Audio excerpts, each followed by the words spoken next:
अधिकाऱ्यांना जर मिळत असेल तर या ठिकाणच्या सर्वसामान्य कार्यकर्त्याला कशा पद्धतीची वागणूक हे सरकार देईन याचं आपण लक्षात घेतलं पाहिजे।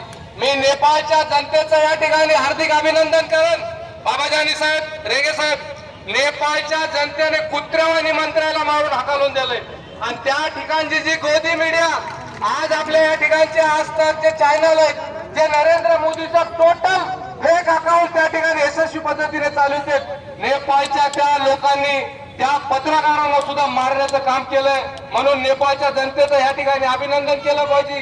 श्रीलंका, बांगलादेश आणि नेपाळ त्या ठिकाणच्या नागरिकांसारखं जर भारतात झालं तर नरेंद्र मोदीला, अमित शहाला, देवेंद्र फडणवीसला पळून जाण्यासाठी कोणता देश सुद्धा राहणार नाही। बांगलादेशच्या पंतप्रधान शेख हसीना यांच्या विरोधात त्या ठिकाणच्या विद्यार्थ्यांनी आंदोलन केलं, त्या बाईला पळून जावं लागलं, पण तिला भारतामध्ये त्या ठिकाणी पनाह मिळाली, जागा मिळाली, कारण इथं परमपूज्य बोधिसत्व डॉक्टर बाबासाहेब आंबेडकरांचं संविधान आहे। इतर देशामध्ये बाबासाहेबांचं संविधान नाही, मग मोदी या दलिंदर हे सगळे फडणवीस कुठं जातील पळून? त्यांना जागा मिळणार नाही आणि त्यांना जागा आपल्याला देऊ द्यायची नाही। म्हणून येत्या काळामध्ये आपल्या सर्व पक्षांना, सर्व समविचारी पक्षाच्या कार्यकर्त्यांना, नेत्यांना आपापले हेवे देवे बाजूला ठेवून या देवेंद्र फडणवीस आणि नरेंद्र मोदी या जातीवादी लोकांचा या ठिकाणी आपल्याला मुकाबला करायचा आहे। या विधेयकाच्या माध्यमातून आज तुम्हाला सांगतो, 1 जानेवारी 2018ला पुण्यामध्ये त्या ठिकाणी एल्गार परिषदेचं आयोजन केलं। आमच्या त्या ठिकाणी उमर खालेद, आमचे कन्हैया कुमार, जिग्नेश मेवानी हे तरुण नेतृत्व या ठिकाणी भीमा कोरेगावला आलं। त्यांनी त्या ठिकाणी भाषण केले, परिवर्तनाच्या त्या ठिकाणी त्यांनी लोकांना अवलोकन केलं, पण त्या लोकांना सुद्धा त्या ठिकाणी त्यांनी अर्बन नक्षलवादी म्हणून त्या ठिकाणी जेलमध्ये घालण्याचं काम केलं।